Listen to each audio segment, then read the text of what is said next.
ملکی خود پریشان و جدا افتاده‌ایم، این قدر در مهنت و رنج و بلا افتاده‌ایم.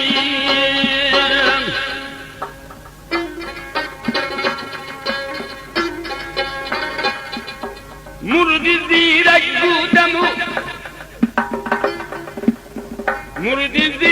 بودم و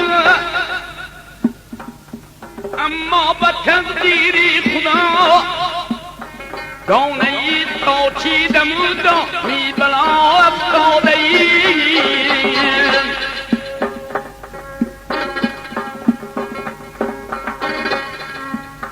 دانه ای تا چیدم و دامی بلا افتاده‌ایم.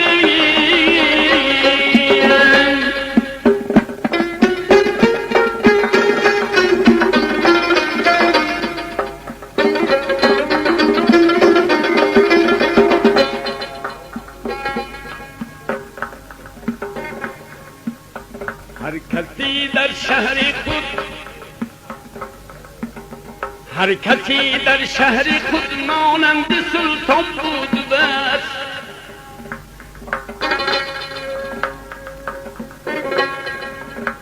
هر کسی در شهر خود مانند سلطان بود بس. آسمان بالای سر زیر زمین افتاده‌ایم.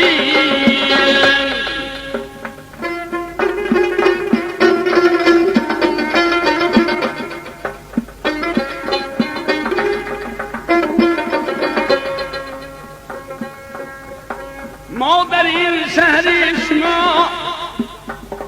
در این شهر شما مثلی گدا افتاده‌ایم. دانه گندم میانی آسیا افتاده‌ایم.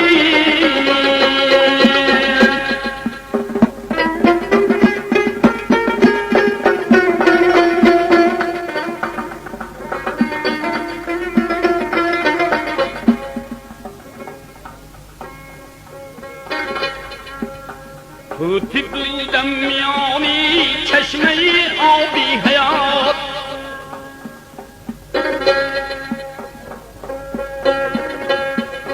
طوطی بودم میانی چشمه آبی حیات.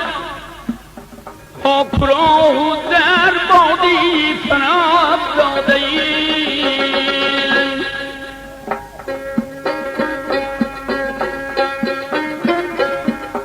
جامیا اندر غریبی غم مخور دل شاد باش،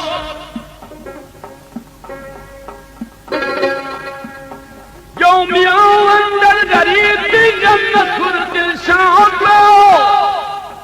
هر کجا بودیم و بر حکمی خدا افتاده‌ایم.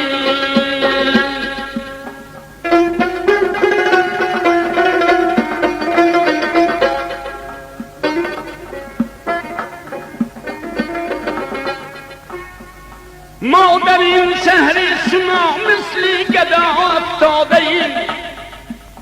دانه ای گندم یا آسیا افتاد.